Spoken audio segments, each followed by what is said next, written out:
Just a quick heads up before the episode starts. I found the MIDI version of one of my favorite songs from this soundtrack rec, so you will hear that underneath. If you like it, go check it out. Thanks. From Rixie, this is the Daily Rec.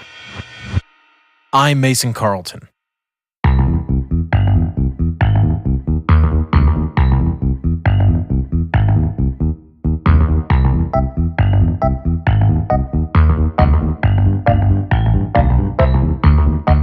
My recommendation for today is the original soundtrack for the video game Banjo-Tooie.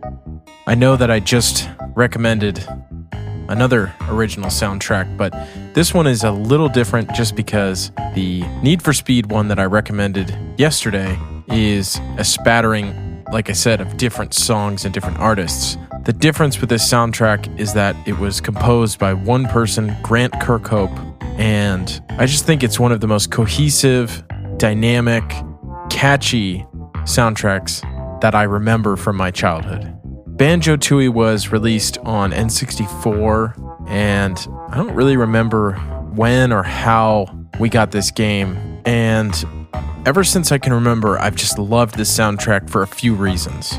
One, they're super catchy, and they're super unique, and they're using really basic MIDI instruments for the time.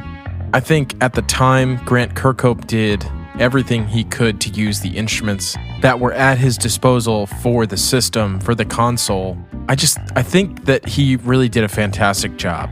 One thing that's so unique about this soundtrack is that I think there's over 150 songs, quote unquote, 150 songs, meaning there's a song for each stage in the game. That could be a world or a transitional world or a level. But within that level, the song changes based on the environment. So if there's a song for one of the main levels, which is called Isle of Hags, if you go underwater, the song changes to make it sound as if you're underwater. The instruments change, the MIDI changes, and I think it was one of the first times in gaming history where the system provided enough memory to actually have a cohesive soundtrack. So with that in mind, anywhere that you go in the game, be it Witchy World or Grunty Industries, if you go into certain rooms or you go underwater or you go into transitional worlds to a different world, the MIDI instruments are being cohesively changed so that the music reflects the environment that you're in.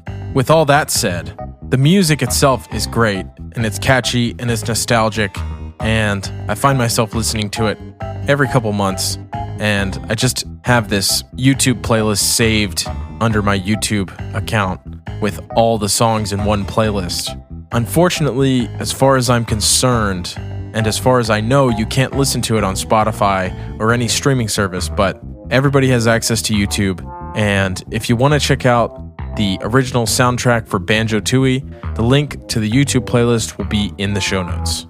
This has been your Daily Rec. See you tomorrow.